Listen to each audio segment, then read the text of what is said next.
This is the best video to understand the basics of photography. So, tap on that like button right now. No, I'm just kidding.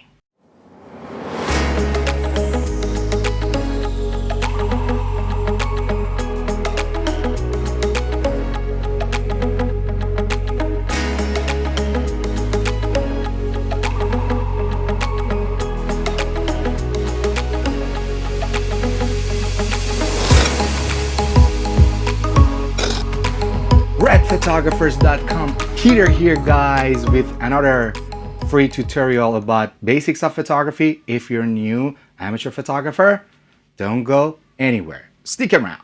Alright, in this video we're going to talk about camera modes, the dial that you see on the left hand side, sometimes the right hand side in other brands. We are talking about Canon.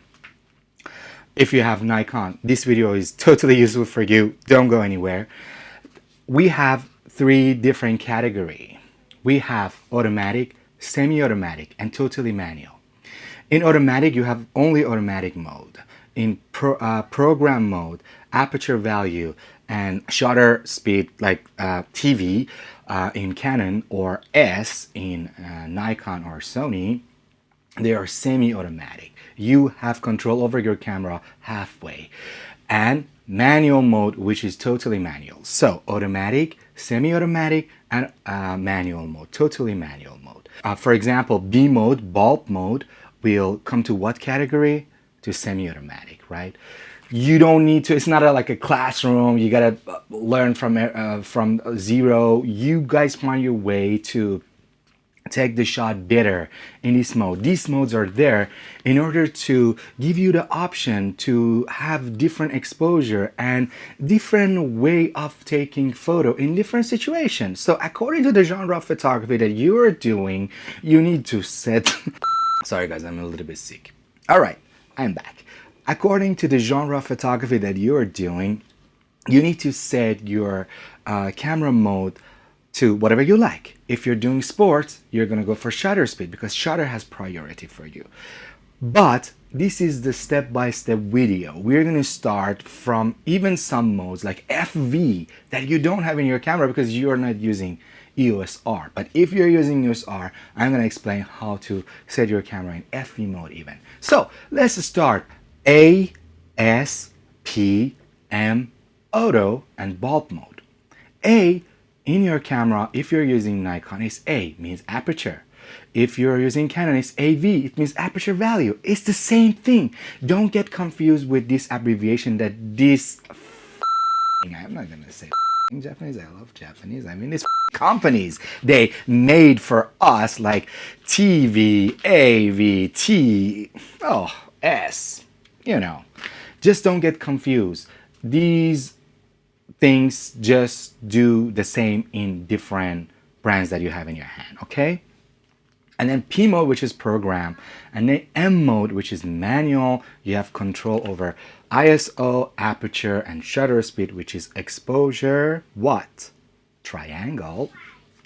And then FV mode and bulb mode, which is for long exposure photography, night photography, get that motion blur effect, trail of lights. Okay, all right, let's start with automatic. Do I use automatic? Yes, I use automatic. If there is another photographer, definitely would tell you, no, I only use manual. I never turn my camera to automatic. No, I do. Why? Because I do wedding. Sometimes when the lighting situation is not good enough and I am missing the moment, I gotta turn it to auto and take the goddamn shot. Nobody's gonna ask me later with what mode you take the shot. They're gonna say, oh, it's overexposed or it's underexposed.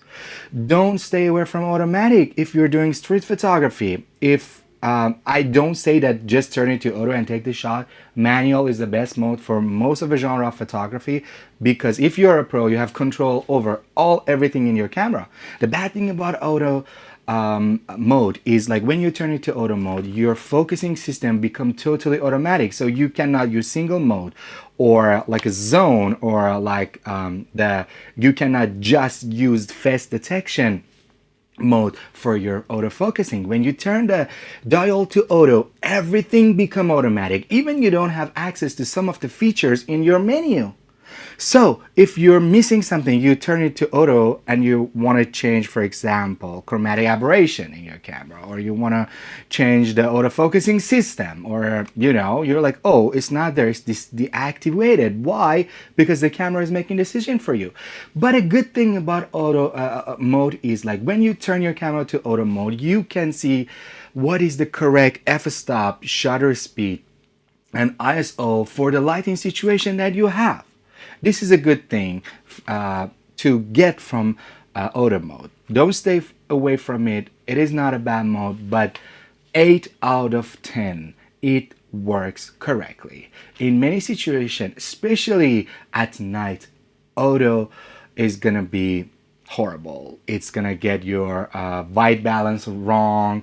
Autofocusing is not gonna work. That's why you gotta learn how to work with M, with A, or S, or TV, okay? Aperture value. Remember, we said in order to set your exposure, you have aperture, shutter speed, and ISO, exposure triangle. If you don't know what is that, I have another video you can watch. When you turn it to AV or aperture mode, you tell to the camera, hey, I don't care about my shutter speed. You set it for me according to my f-stop. I want my f-stop to be 1.8. I want my f-stop to be 22. I don't care about shutter speed, but if you set your camera to 22, then definitely your shutter speed is going to be low. Then you need a tripod, because all of these three things in your exposure triangle, they work hand to hand, right? Be careful about that. If you're doing street photography, weddings, you most probably want to set your camera to AV. Why? Because I am thinking you might get the portrait of that guy standing smoking cigarette by the street, and I want my background to be blurry. I want shallow depth of field, so I want f1.8. I want the widest aperture in my lens, whatever it is. For some of you guys, it's 1.4, right? So you gotta do it this way, and the shutter speed will be, whatever you want, whatever your camera wants. And at the same time, with this dial here, for some brands, the dial is right here, for example. For some brands, I hope you guys can see, this is gonna change your f-stop, and this dial up here is going to change your shutter speed. In Fuji, the F number is on the lens. In some of the lens, the f-stop is on the lens. In film cameras, the f-stop is on the lens. It is not with a dial right here. So that's what you need to consider. What dial is for what? When you set your aperture to AV or aperture value, you have control over exposure compensation. What is exposure compensation? Exposure compensation says, I want to say to my camera that I want the shot brighter or darker. I want it plus or minus. I want it 2 stop overexposed, or I want it 2 stop or 3 stops, in some cameras 5 stops underexposed. I want my shot darker. To get a shot like this, to get a shot like that, this is when you are manipulating the exposure compensation. You're compensating the exposure with that dial. Usually it is right here on your camera. At the same time, you can see all the values. When you change your exposure compensation, you will see your shutter speed will change, because the camera, what do we call it, algorithm is written in the brain of your camera, and according to those codes and programs that the company made for you, it is gonna change your shutter speed and sometimes your ISO. Okay, you can change the shutter and ISO priority in your menu if you're using high-end camera. In another video, we're going to talk about that. Let's talk about time value. What is time value? It has its name on it, time value. The time has value for me. The subject is moving very fast. I cannot use the shutter speed of 1/50th of a second. I need to use the shutter speed of 1 to 2,000th of the second. So camera, set the f-stop for me, but you still have control over your ISO. You can change your ISO and you can change your exposure compensation as well. Let's jump to the next, which is program mode. When you turn it to program mode, you tell to the camera that I just want to make my shot brighter or darker. I don't care about f-stop, shutter speed. It is semi-automatic. Semi-automatic. After automatic mode is program mode, and then A, and then S or TV, and then manual mode, in order to order the modes according to automatic or completely manual. When you turn your camera to program mode, you program it for me according to the program that Japanese have for my camera, whatever brand you're using, Fuji, Canon, Nikon, whatever brand, doesn't matter. The principles are the same. Please don't get confused at all. If you started your photography maybe today or 6 months ago, you are definitely confused with all of this stuff, guys. And don't forget the manual of your camera, not the user manual. And there is another manual there. It is not in the package. You can just download it online by choosing your camera mode. When you go to the authorized website of your brand that you're using, you choose your camera and then you download the, I think it is instructor's manual. Instructor's manual. You can find that is a comprehensive manual. It's going to explain everything for you, in what mode what doesn't work, in what mode you have more option. So please read your manual. The best school for you is the manual of your camera. I know it's an old school, old approach of learning things, but here on YouTube you can find a lot of useful stuff, and don't forget the manual. Anyway, to get back to the track, when you set it to program mode, you have control over your exposure compensation. When you turn your camera to any mode, all of the parameters down here, from shutter to f-stop to exposure value to ISO, will get a color. It is gray or white, or there is no color on that value. If there is a color, it means you can change it. If there is no color or no border around that value, it means the camera is setting it for you according to what you're changing. If you're changing your exposure compensation in program mode, f-stop, shutter speed will change.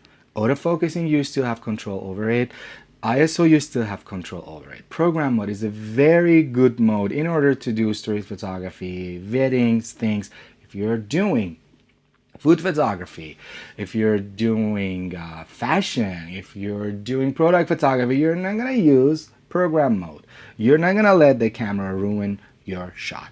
If you have a special moment that you don't want to miss it, you can use program mode. Want to tell you that I skip FV mode, and it's gonna be at the end of the video, this video, because not all of you guys using a Canon Eos R or any type of R series mirrorless camera from Canon. If you want to know about FV, watch it at the end.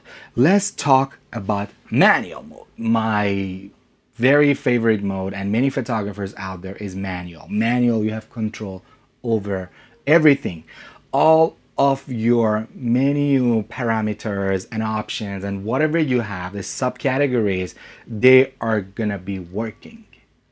You have control over everything. When you turn your camera to manual mode, you can see all of the parameters from f-stop, ISO, shutter speed has a border around it, or it has a color on the number. It means you can change it, except exposure compensation. Why? Because when you change the exposure compensation, the camera is going to be semi-automatic. When you change the exposure compensation, you mean you want it brighter, you want it darker. I don't care about the parameters. That's why in manual mode it doesn't work. In manual mode, when you change the S or shutter speed to any number, your F is not going to be changed. Your ISO is not going to be changed.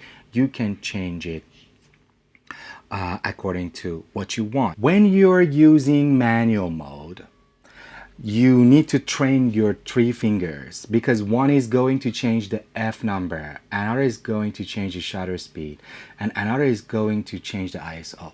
Most probably you're not going to change your ISO almost always. Actually, you set it according to the time of the day that you are taking shots, so you don't need to change your ISO. Otherwise, you want a specific S or F number, okay? And ISO has priority for you. There is another mode which is not in the camera. It's ISO priority, in my opinion. That you want your shutter speed and you want your f-stop this number, but you manipulate your ISO. But don't forget, the higher ISO, the more noise, the less, you know, the less noise. The smaller ISO number, less noise. When I change my shutter speed and ISO, I can see my exposure meter on my exposure compensation range from 0 to plus and minus every change. When it is on 0, it means the index is under 0. It means it is well exposed, so you can take the shot. If it is plus, it means it's 1 stop, 2 stop, 3 stops according to what you see on the range on that index. It is overexposed. If it's minus, it is underexposed. Okay, nowadays with the help of the technology, live view, you see what you get. You have electrical viewfinder right here in EOS R, for example. Many cameras right now, Sony, great cameras. You can see what you get, so you take the shot when you see it is when it's well exposed, right? Not overexposed. Otherwise you want it overexposed, otherwise you want it underexposed. You know, to make it dramatic, it's all up to you. Okay, after M mode, we're gonna talk about bulb mode. Bulb mode is semi-automatic. It will be in semi-automatic category. Why? Because you can only change your f-stop. Your shutter speed will be on the tip of your finger. Why? Because as long as you press the shutter will be open, and when you release the shutter, it's gonna take the shot. So you tell to the camera, I want to take the shot for 3 seconds, for 4 seconds, for like this short, boom, 10 seconds, 6 seconds, something, okay? If you're using the Canon app on your phone, you can tell to the camera for how many minutes even you want your shutter to be open, okay? For very long exposure shots in landscape photography. You most probably don't use bulb mode if you are a portrait photographer, food photographer, product photographer, you know. Maybe for wedding, sometimes you can use it to get that trail of light, but I don't recommend. I recommend using TV instead of bulb mode. Bulb mode is a very special mode that if you're a landscape photographer, 99% you're gonna use bulb or TV, okay? So don't take it very serious. And there are some of the modes like customized mode, like C1, C2, C3. This is for the one who wants to have a special setting saved in that customized setup. And every time, you know that almost every day, for example, you're working for the magazine, and almost every day you have a portrait shot of this important guy sitting in front of your camera, and you know your camera setting will be these parameters. This will be my f number, this will be my shutter speed. So you, in order to save the time, you set it in customized, and every time you want to use it, you use your own settings on that customized mode. You don't need to fumble around, see what you do. That's for the one who is doing like a repeatedly work flow every day, you know, at the same time every day. So you can use that. Now it's time to turn to EOS R and see what is FV. FV mode is my very favorite mode. Although I hate EOS R, FV is great. Why? Because with one dial up here, you can switch between all of these modes, and even you can turn it to auto. You have control over your exposure compensation. You can change 4 things now: ISO, exposure compensation, and f-stop and shutter speed. Okay, this is what you can achieve with this mode. That it's really my very favorite mode to, you know, start with. FV mode is a great mode to work with, especially in event photography. You're using it, it's great, but in the beginning you will fumble around a little bit because you need to learn like in what situation you can turn it to auto, in what situation you can't. It's a little bit tricky mode to use, but for me, most of the time, for serious job, for paid job, I'm gonna use M mode because I'm gonna control everything. I hope you get something from this video. If you wanna learn more, don't forget to subscribe. If you got something, if this video was useful, please tap on that like button, share it with your friends, and next video is about continuous light versus strobe versus speed light. Very useful video. I hope you watch it. Thank you guys for clicking. Red Photographers, Peter here. Catch up with you next time.